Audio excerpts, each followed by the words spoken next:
Amen. Bonjour à tous. J'espère que vous avez passé de bonnes fêtes. Et si ce n'est pas le cas, ce n'est pas tellement important. Le chrétien, c'est Noël chaque jour. Dans ses écrits, Paul nous dit « Réjouissez-vous toujours dans le Seigneur ». Alors Noël, ça va, hein? Je ne vais pas vous parler du petit Jésus dans la crèche, puisque depuis le temps, il a grandi et il a pleinement accompli le plan du salut, jusqu'au bout d'ailleurs. Par son sacrifice unique et parfait, il est devenu notre Sauveur, notre Seigneur et notre ami.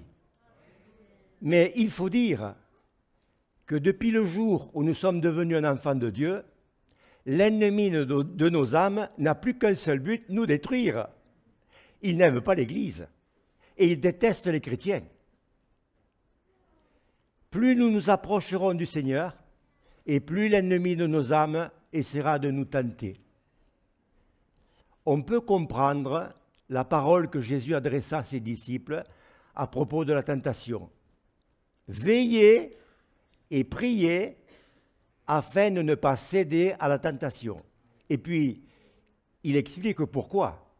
Il dit, parce que l'esprit est bien disposé, mais la chair est faible. Vous vous rappelez un jour, Jésus a dit à Pierre, « Satan vous a réclamé pour vous passer au crible, mais j'ai prié pour vous afin que votre foi ne défaille pas. » Et ça nous concerne aussi. Dans un certain sens, la tentation devrait vous rassurer, car Satan ne tente pas ceux qui font déjà sa volonté. Ils sont à lui.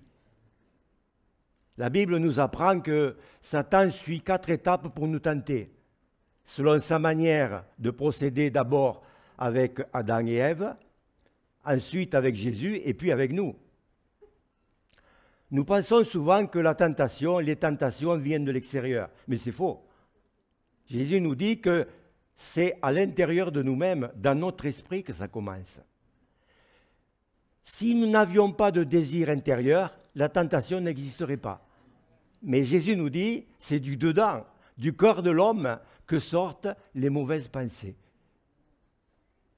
La tentation nous garde dépendants de Dieu, parce qu'il va s'en servir pour nous faire grandir spirituellement, pour nous faire grandir dans la ressemblance à Jésus. Je voudrais lire avec vous, pour introduire ce message, Épître de Jacques, chapitre 1er, verset 12.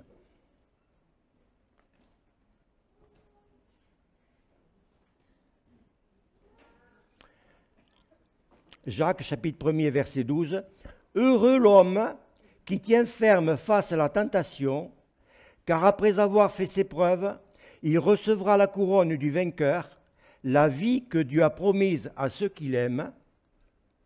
Que personne, devant la tentation, ne dise « c'est Dieu qui me tente ».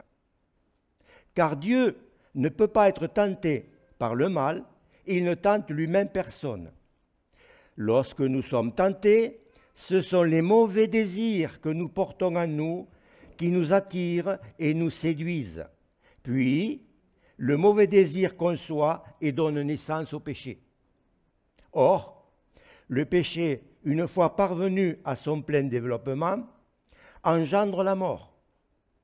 Ne laissez donc pas égarer sur ce point, mes chers frères et sœurs. 1 Corinthiens 10 au verset 13, c'est Paul qui parle.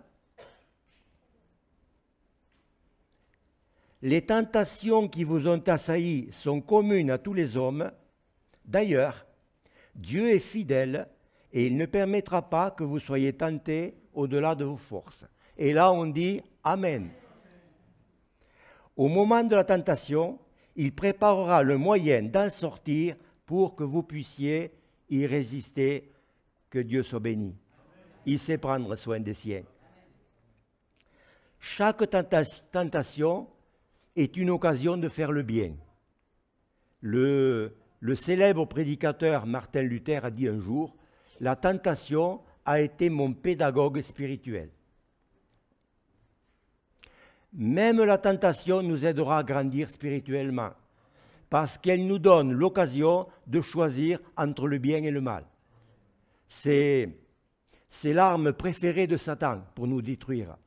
Mais Dieu veut l'utiliser pour nous faire grandir. Chaque fois que vous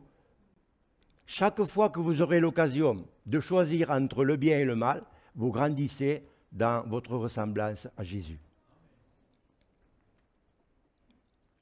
Pour comprendre cela, nous devons d'abord connaître les qualités du caractère de Jésus. Et le fruit de l'esprit nous les décrive bien. Vous connaissez le fruit de l'esprit? Galates 5, verset 22. Alors, je le cite. L'amour, la joie, la paix, la patience, l'amabilité, la bonté, la fidélité, la douceur, la maîtrise de soi. La maîtrise de soi. Ces 9 qualités développent le plus grand commandement et décrivent bien Jésus-Christ. Il est amour, joie, paix, patience, et tous les autres fruits décrivent parfaitement en cette personne, dans sa personne. Quel est le plus grand commandement?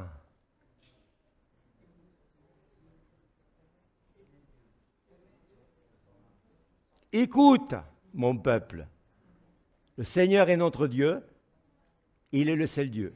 Après, tu aimeras le Seigneur ton Dieu, ça c'est le deuxième. Avoir l'Esprit de Dieu, c'est être comme Christ. Comment le Saint-Esprit pourra-t-il nous donner ces 9 fruits dans notre vie? Allez-vous vous réveiller un matin en possédant ces 9 qualités? Bien sûr que non. Les fruits grandissent et mûrissent toujours très lentement. C'est important de connaître cette vérité spirituelle. Lorsque Dieu veut développer une qualité en nous, il permet une situation où nous serons tentés d'exprimer le contraire de cette qualité. Le développement de notre caractère passe toujours par un choix. Et la tentation nous donne justement l'occasion de faire des choix. J'entends souvent des prières « Seigneur, enseigne-moi ou apprends-moi à aimer ». C'est une bonne prière. Et rassure-toi, Dieu l'a entendu ta prière. Mais Dieu nous apprend à aimer à sa manière. Il a bien dit « Tu aimeras ton prochain comme toi-même ». Donc si je ne m'aime pas moi-même, je vais avoir du mal à aimer mon prochain. Dieu nous apprend à aimer à sa manière. Et pour ça, il va placer autour de nous des gens ennuyeux, pas faciles, auxquels il est assez compliqué de s'accorder. Vous êtes d'accord avec ça? Il est plus facile d'aimer une personne charmante qui nous aime. Mais dans cette situation, ne comptez pas grandir. Dieu nous apprend sa joie dans la difficulté. Nombreux sont ceux qui savent que le bonheur dépend des circonstances extérieures, alors que la vraie joie est basée sur notre relation avec Dieu. Dieu développe sa paix en nous, non pas en réalisant des choses qui nous conviennent, mais en permettant des temps difficiles. En permettant des temps difficiles. Nous développons la paix de Dieu en choisissant de lui plaire, de lui faire confiance, alors que nous avons des raisons d'être tristes, d'être mécontents. Et ça, chacun peut le vivre tous les jours, hélas. De même que nous développons la patience lorsque nous sommes obligés d'attendre, alors que l'impatience nous ronge. Pourquoi? Parce que nous avons fait le choix d'attendre, c'est-à-dire de lui faire confiance. Dieu utilise la situation opposée à chaque fruit ou à qualité pour nous donner un choix. Par exemple, vous ne pouvez pas dire que vous êtes bon si vous n'avez jamais été tenté d'être mauvais, ni de dire que vous êtes fidèle si vous n'avez jamais eu l'occasion d'être infidèle. Amen. L'honnêteté grandit lorsque nous surmontons l'envie d'être malhonnête. L'humilité grandit lorsque nous refusons de céder à l'orgueil.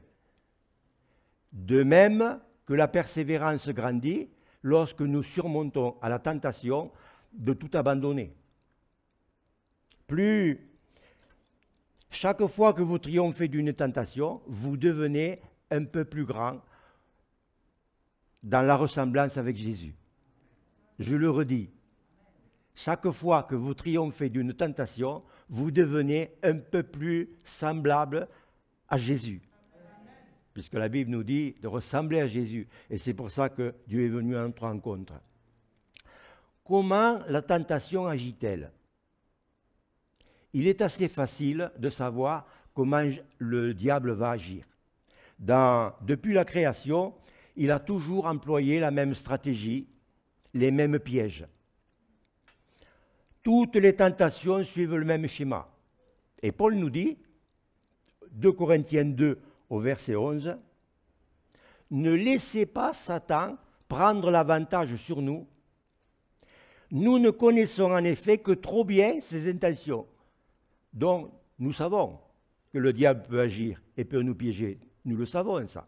À un moment donné, il dira, ne donnez aucun accès au diable, nous n'ignorons pas ses desseins. Donc, nous le savons.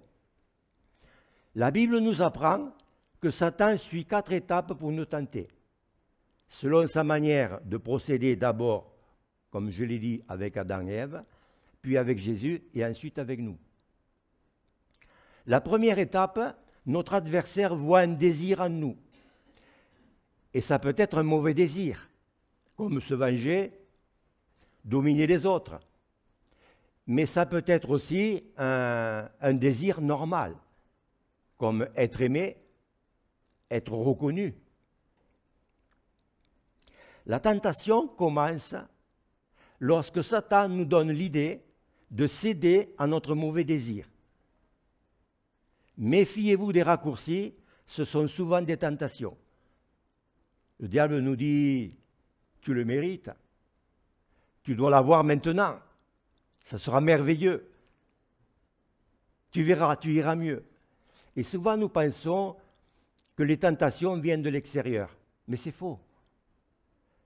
Jésus nous dit qu'elles viennent du dedans, du cœur de l'homme. Ce sont les mauvaises pensées qui sortent du cœur de l'homme. Dans l'évangile de Marc, au verset 7 et au verset 21, chapitre 7 et au verset 21, Jésus dit « Car c'est du dedans, du cœur de l'homme, que sortent les mauvaises pensées, les adultères, les débauches, les meurtres, les vols, les méchancetés, l'orgueil, la folie, toutes ces mauvaises choses sortent du dedans. » Vous êtes d'accord avec ça? La deuxième étape est le doute. Satan essaie de nous faire douter sur ce que Dieu a dit. Souvenez-vous, Adam et Ève, il leur a dit, Dieu a-t-il réellement dit, vous ne mangerez pas de tous les arbres du jardin? Oh, vous ne mourrez pas, mais vous deviendrez comme des dieux. Et à nous, il murmure à nos consciences, Dieu a-t-il réellement interdit cela? Cette interdiction n'est-elle pas adressée à quelqu'un d'autre ou à une autre époque? Après tout, le Seigneur ne désire pas ton bien. Si, bien sûr que Dieu désire notre bien. Mais depuis que nous avons fait alliance avec le Seigneur, chacun est responsable de sa foi. Hébreux 3, verset 12, l'auteur nous avertit, « Prenez garde, mes frères et mes sœurs, que personne parmi vous n'ait un cœur mauvais et incrédule au point de se détourner du Dieu vivant. » Nous sommes des gens avertis. En tant que chrétiens, nous sommes des gens enseignants et enseignables, j'espère. La troisième étape est la tromperie. Satan est incapable de dire la vérité. Nous savons tous qu'il est le père du mensonge. Tout ce qu'il dit est faux ou à moitié vrai. Et souvent, il remplace la parole de Dieu par ses mensonges. Quand nous faisons quelque chose qui n'est pas bien, Le diable nous dit, tu ne mourras pas, hein. Tu trouveras toujours une solution. Vas-y, fais-le. De toute façon, tout le monde le fait. Ce n'est qu'un petit péché. Mais commettre un petit péché correspond au début d'une grossesse. Elle finit par se voir. La quatrième étape est la désobéissance. Ici, il n'y en a pas de chrétiens désobéissants. Je suis tranquille.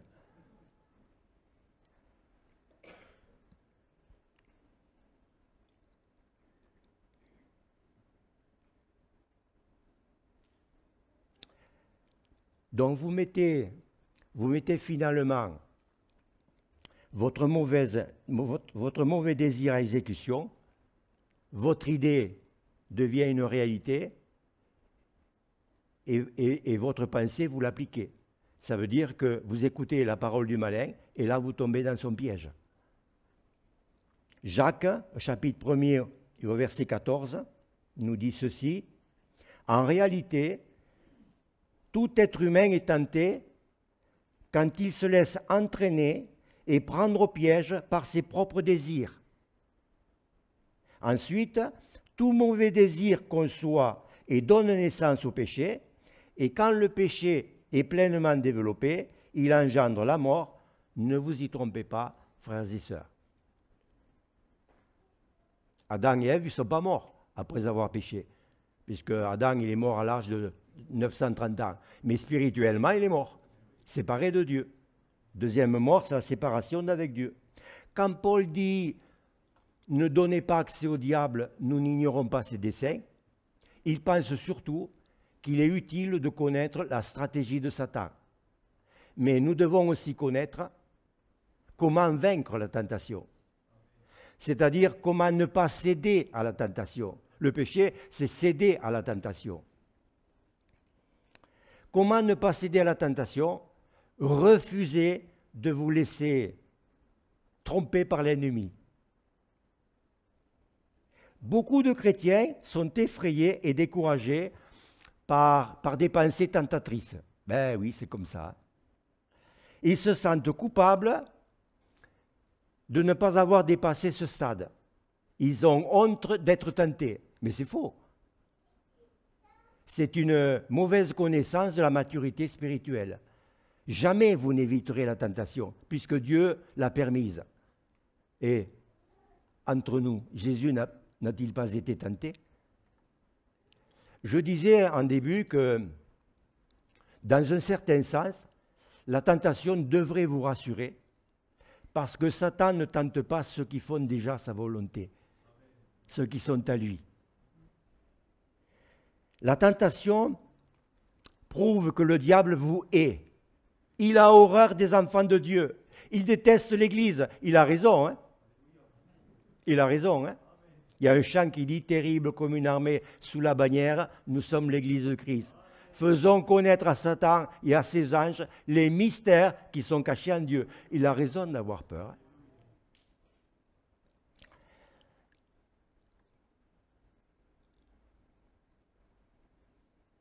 La tentation, ce n'est pas un signe de faiblesse ni d'attachement à ce monde, parce qu'elle fait partie de la nature humaine obligée de vivre dans un monde déchu.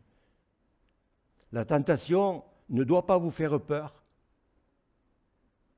La tentation ne doit pas vous déstabiliser, parce que vous ne pouvez pas l'éviter complètement, mais Dieu s'en servira pour vous faire grandir spirituellement, pour vous faire grandir dans votre ressemblance à Jésus. Mais il ne permettra pas que la tentation soit au-delà de vos forces. Que Dieu soit béni pour ça. La parole nous dit « quand vous êtes tentés » et non « si ».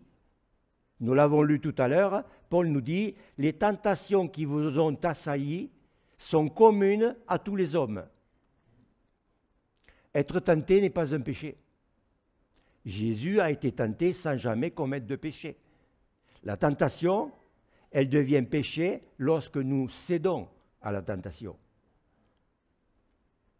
Martin Luther a dit un jour, « Vous ne pouvez pas empêcher les oiseaux de voler au-dessus de votre tête, mais vous pouvez les empêcher de faire leur nid. » En d'autres mots, vous ne pouvez pas empêcher Satan de vous donner des mauvaises pensées, mais vous pouvez choisir de ne pas les suivre. Par exemple, beaucoup ne connaissent pas la différence entre l'attirance physique d'une part et la convoitise d'autre part. Pourtant, ce n'est pas pareil.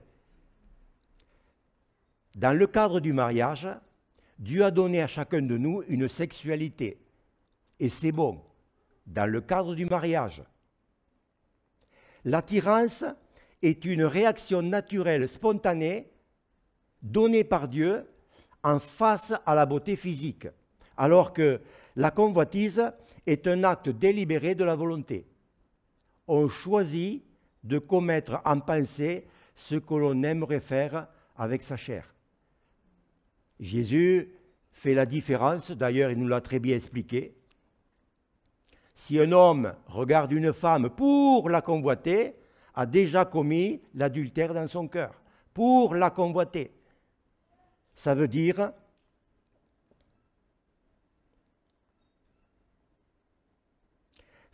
que même si vous êtes attiré, vous ne pouvez pas choisir la convoitise, même si vous êtes attiré. Vous ne pouvez pas choisir la convoitise.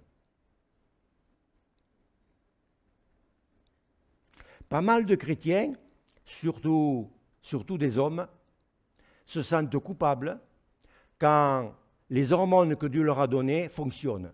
N'y voyez ici rien de mal, ni de tordu, ce n'est pas l'idée. Quand ils remarquent une merveilleuse créature, ils pensent qu'il s'agit de convoitise et se sentent mal à l'aise et se sentent honteux. Mais c'est faux. L'attirance ne devient convoitise que si l'on y pense constamment, si l'on en fait une fixation. Jésus l'a dit. Si un homme regarde une femme pour la convoiter, a déjà commis le péché. Ça veut dire que plus nous nous rapprocherons du Seigneur, et plus l'ennemi essaiera de nous tenter. Je le redis, depuis le jour où vous êtes devenu un enfant de Dieu, l'ennemi de votre âme n'a qu'un seul but, c'est vous détruire, vous casser, vous démolir. Pendant vos moments de prière, il vous inspirera une pensée étrange ou mauvaise dans le but de vous distraire et de vous mettre mal à l'aise.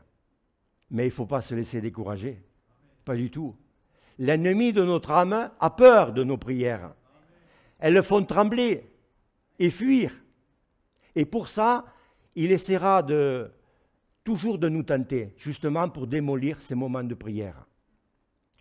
Au lieu de vous sentir accusé, au lieu de vous sentir honteux en vous disant « Comment puis-je avoir de telles pensées ?» Considérez-les comme une attaque de l'ennemi et venez vous réfugier sous l'abri du Très-Haut. Jacques, chapitre 4, verset 7. Soumettez-vous donc à Dieu. Soumettez-vous donc à Dieu, résistez au diable et il fuira loin de vous et Dieu s'approchera de vous. Ça veut dire que l'arme que nous avons, si je suis soumis à mon Dieu, j'aurai l'arme pour résister au malin. Ce n'est pas compliqué. Si nous voulons vraiment vaincre la tentation, nous devons contrôler notre esprit et gérer notre intérieur. Salomon, l'homme le plus sage du monde, nous a donné cet avertissement. Proverbe 4, au verset 23. Prends garde. Garde ton cœur plus que toute autre chose, car de lui viennent les sources de la vie. Mais c'était bon aussi pour lui. Dans une autre version, avant tout, prends garde à ce que tu penses au-dedans de toi-même, car ta vie en dépend. Prends garde à ce que tu penses au-dedans de toi-même, car ta vie en dépend. En d'autres termes, ne nous laissons pas aller à n'importe quelle pensée sans réagir. Choisissons avec soin nos sujets de réflexion. Ben, faisons comme l'apôtre Paul. Nous faisons prisonnières nos pensées pour l'amener à obéir au Christ. Ça, c'est intéressant. Je suis sûr que la plupart d'entre vous le faites. Ça, c'est un rappel. C'est un rappel. Mais on a besoin des rappels. Nous sommes des auditeurs oublieux. Vous remarquerez que ce qui retient notre attention finit par nous dominer. D'ailleurs, Job nous l'a très bien expliqué, hein? Chapitre 31 au verset 1er. Pourtant, j'avais conclu un pacte avec mes yeux. Il ne devait jamais porter un regard chargé de désir sur une jeune fille. Quand vous regardez la télé, une pub, vous présentant un bon repas, bien cuisiné, bien fumé, vous est-il déjà arrivé d'avoir faim tout à coup? Celui qui bâille donne envie de bâiller à celui qui le regarde. C'est le pouvoir de la suggestion. Nous allons naturellement vers ce qui retient notre attention. Plus nous pensons à une chose, plus elle a de pouvoir sur nous. Par exemple, c'est inutile de se répéter tous les jours « Je dois arrêter de manger autant, de me gaver de chocolat, de convoiter, je ne ferai jamais comme ma mère. » Ce faisant, vous fixez toute votre attention vers ce que vous ne voulez pas faire. Et en vous répétant ces choses, eh bien, vous aurez toujours envie de manger et vous ferez les mêmes erreurs que votre mère. La plupart des régimes alimentaires sont inefficaces parce qu'ils n'arrêtent pas de nous rappeler de la nourriture, des choses concernant la nourriture. Et c'est pareil pour un orateur qui se dit sans arrêt « il ne faut pas que je sois nerveux, il ne faut pas que je sois nerveux, je dois me calmer » et il sera toujours si nerveux. Il ferait mieux de penser à l'importance de ce qu'il a à dire et aux besoins de ses auditeurs. La tentation commence par occuper nos pensées, puis nos émotions, et enfin elle nous pousse à passer à l'acte. Et là, nous agissons avec nos sentiments. Plus je me dis qu'il ne faut pas faire cela, plus je me dis qu'il ne faut pas faire cela, et plus je tombe dans le piège. Ceci pour dire qu'ignorer la tentation est beaucoup plus efficace que la combattre. Une fois que vous aurez pensé à autre chose,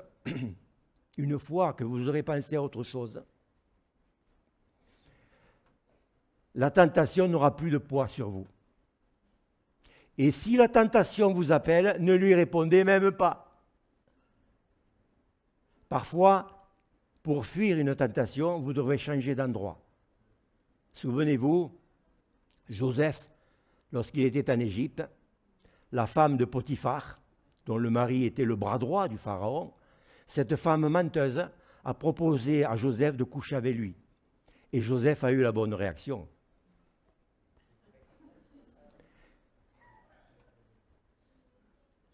Parfois, pour fuir une tentation, il faudra arrêter la télé, s'éloigner d'une personne qui critique, changer de place pour retrouver la paix. Si votre voisin vous gêne, changez de place. N'attendez pas de céder à la tentation, de laisser entrer des mauvaises pensées, ce qui va vous piéger, et là vous serez fait comme un rat. Pour éviter de céder à la tentation, gardons notre esprit occupé par la parole de Dieu et d'autres pensées aussi meilleures. Ainsi, nous surmonterons le mal par le bien. N'oublions jamais que le diable ne peut pas attirer notre attention si notre esprit est déjà occupé. Philippiens 4, verset 8. Nourrissez vos pensées de tout ce qui est vrai, noble, juste, pur, digne d'amour ou d'approbation, de tout ce qui est vertueux et digne de louange. Je ne voulais pas dire souvent, mais je vais le dire quand même. Souvent, nous ne voulons pas appeler le Seigneur à l'aide. Parce que nous avons déjà cédé plusieurs fois à la même tentation. Mais ça, c'est une horreur.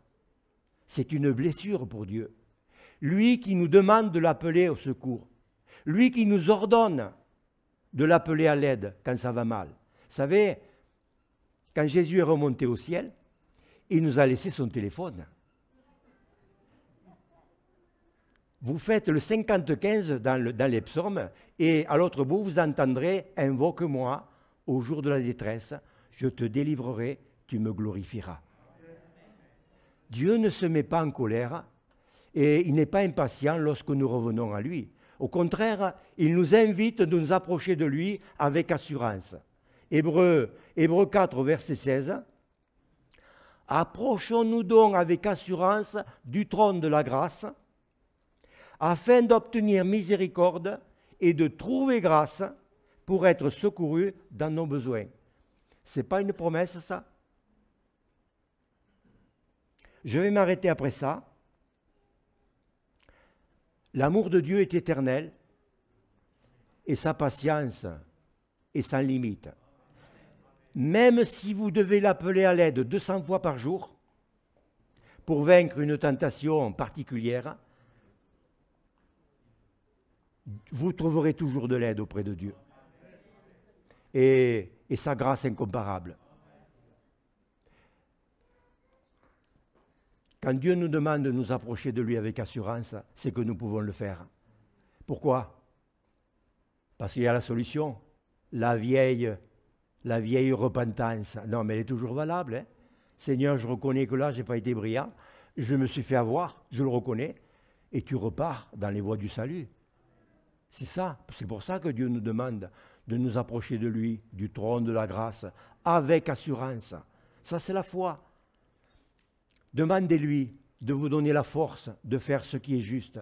Et croyez qu'il vous le donne. Quand je demande quelque chose au Seigneur, je dois croire qu'il me le donne. Sinon, ma prière va plus haut que le plafond. Il faut obéir à la parole de Dieu avec assurance. La tentation nous garde dépendants de Dieu. Et Dieu va s'en servir pour nous faire grandir spirituellement, pour nous faire grandir dans sa ressemblance avec lui. Parfois, il peut arriver de déraper. Ce n'est pas dramatique. Au lieu de vous sentir découragé et perdu, levez les yeux vers le Seigneur et attendez-vous à son aide. Et rappelez-vous de la promesse qui vous attend. Jacques, chapitre 1er, verset 12, nous l'avons lu. « Heureux l'homme et la femme qui tient ferme face à la tentation, car après avoir fait ses preuves, et voilà, il recevra la couronne du vainqueur, la vie que Dieu a promise à ceux qui l'aiment. » Et je voudrais ajouter ce verset, Hébreux 2, au verset 18. « Car ayant été tenté lui-même, on parle de Jésus, parce qu'il a souffert, il peut secourir ceux qui sont tentés. » Tu ne l'as pas bien entendu, je le relis. Car ayant été tenté lui-même dans ce qu'il a souffert, il peut secourir ceux qui sont tentés. Alors pourquoi continuer à ne pas tenir compte de cette promesse quand Jésus nous tend la main pour nous secourir? Nous vivons des temps difficiles. Nous sommes dans les temps des derniers jours. Jésus peut arriver d'un instant à l'autre. Le frère le disait tout à l'heure, mais ce n'est pas que des paroles, ça peut arriver. Et puis là, ceux qui appartiennent à Jésus, celui et celle qui marchent avec Jésus sont enlevés. C'est pour ça qu'il est important d'écouter la parole de Dieu et de la mettre en pratique. Vous savez, la parole de Dieu, il y a une distance énorme. Ici, là, avec le cœur, il y a à peu près 40 cm. Mais c'est des milliers de kilomètres. C'est pour ça qu'il faut y faire attention. La foi chrétienne, c'est dans le cœur. C'est dans le cœur. Je le disais à ma belle-sœur. Ça démarre dans le cœur. Tu peux t'approcher de Jésus là où tu es, n'importe où tu es. Il y a un frère qui a rencontré le Seigneur dans les WC. Peu importe l'endroit où vous vous trouvez.